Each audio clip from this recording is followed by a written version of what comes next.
हाँ, जैसे कि आप लोगों ने अभी एक शानदार प्रस्तुति देखी माता सावित्रीबाई फुले जी को लेकर के।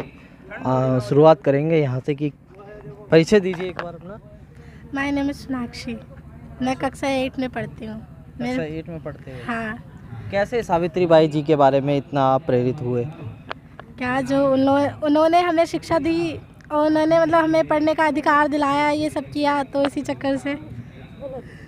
इसी वजह से। हाँ, इसी वजह से। चलिए, और आगे। मेरा नाम करुणा बोधी है। मैं कक्षा 8 की छात्रा हूँ। नहीं, कैसे जानते हैं आप सावित्रीबाई फुले जी को? पढ़ा है कभी सावित्रीबाई जी की? जी हाँ, सावित्रीबाई जी हमारी प्रथम शिक्षिका थीं और उन्होंने जो भी किया महिला की शिक्षा के लिए, वो सब उन्होंने बहुत बलिदान दिए और हमारे अधिकारों के लिए बहुत लड़ाई की और हमें शिक्षा दिलाने के लिए। कैसे जानती हो इतना? पढ़ के। कैसे पढ़ा? बड़ों ने सिखाया हमें, जो हमारे दादाजी हैं और ताई वगैरह सब इन्होंने सिखाया और किताबों में पढ़ा। माय नेम इज़ सुविधा। मैं कक्षा 9th में पढ़ती हूँ। तो अभी प्रेरित किससे हुए आप? ऐसे कार्यक्रम कर रहे हैं, इतना अच्छा प्रस्तुति आपने दी है। माता सावित्री के ऊपर। नहीं, किसने आपको इतना कुछ सिखाया है, बताया है समाज के बारे में, महापुरुषों के बारे में? हमारे माता पिता के घर के लोगों ने, सावित्रीबाई फुले घर के लोगों से।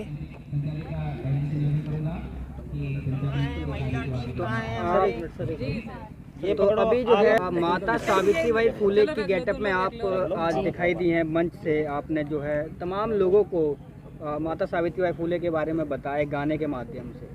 तो पहले तो कैसा लगा आज आपको इस कार्यक्रम में? मुझे बहुत अच्छा लगा इस कार्यक्रम में, और मुझे सबसे बढ़िया ये बात लगी कि मुझे सावित्रीबाई फुले का अभिनय करने को मिला। ये मेरी लाइफ का मतलब बहुत अच्छा। और मैंने बीएड कर लिया। मेरा नाम धमरश्मि है। मैंने बीएड कर रखा है और मैंने अभी सीटेट का एग्ज़ाम दिया था। और मैं चाहती हूँ कि मैं सावित्रीबाई फुले जैसी एक अच्छी शिक्षिका बनूँ और अपने समाज को ज्ञान दूँ और उनको ऐसा बनाऊँ कि जैसे सावित्रीबाई फुले ने बहुत सारे हम लोगों के लिए बलिदान दिए और हम लोगों को जागरूक किया कि शिक्षा का हमारे जीवन में कितना महत्व है, वैसे ही मैं भी जो हमारे समाज के लोग नहीं पढ़ पाते हैं उनके लिए ज्ञान की बातें फैलाऊँ, उनके जैसे उन्होंने हमारे लिए किया था। लेकिन जो डॉक्टर अंबेडकर के विचार हैं, बुद्ध के विचार हैं, तो उसको आप समाज के बीच कैसे ला पाएंगे? अभी तो समाज भ्रमित है पूरी तरीके से। हाँ, कैसे लाएंगे समाज के बीच? अब कोशिश करेंगे कि मतलब हम इस चीज़ से जब जुड़े हुए हैं और हमारे साथ में जो लोग हैं उनको साथ में लेके एकजुट होके ही हम उन लोगों को जागरूक कर सकते हैं। तो ऐसा कोई आप जागरूकता का अभियान वगैरह चलाते हैं उत्तराखंड के अंदर?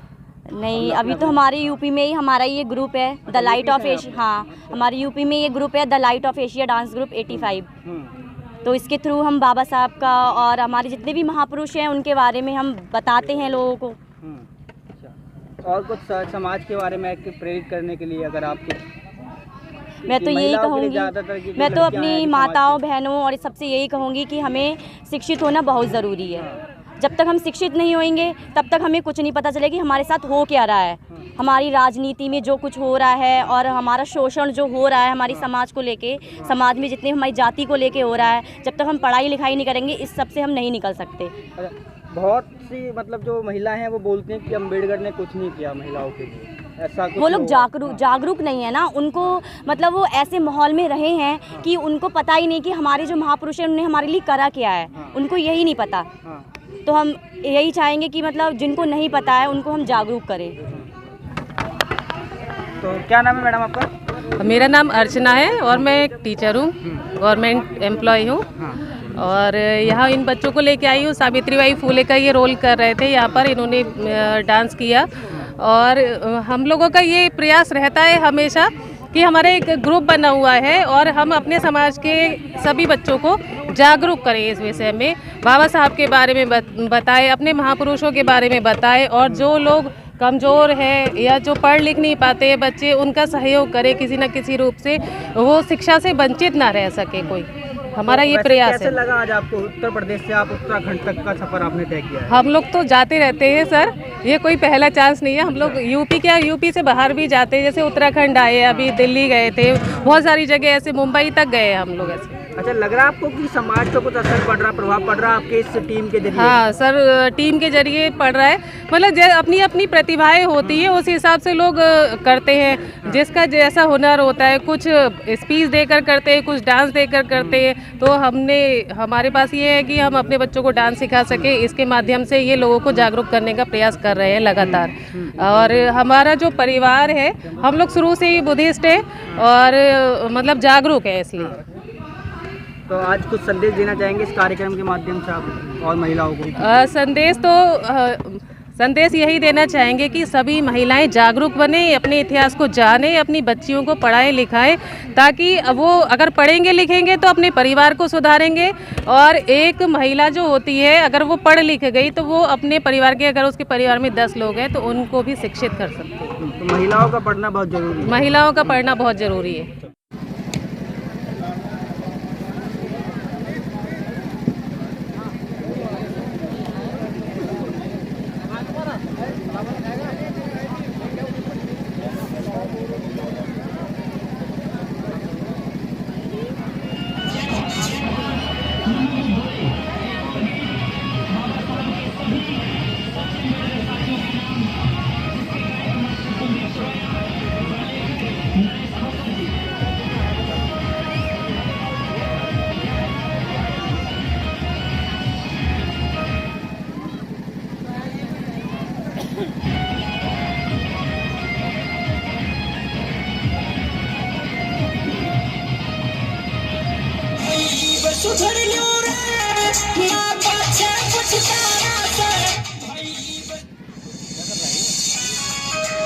जय भीम, जय भारत, नमो बुद्धाय। एक और गीत बाबा साहब के सभी सच्चे अम्बेडकर साथियों के नाम, जिसके गायक मास्टर कुलदीप सरोया व लेखक नरेश खोकर जी। बहुत मैं जय मंगलम, ऐसे नहीं सब बच्चे हैं, बहुत जय मंगलम, नथी मैं सब बहुत जय मंगलम, बहुत मैं जय मंगलम, अब तीन से देखिए आज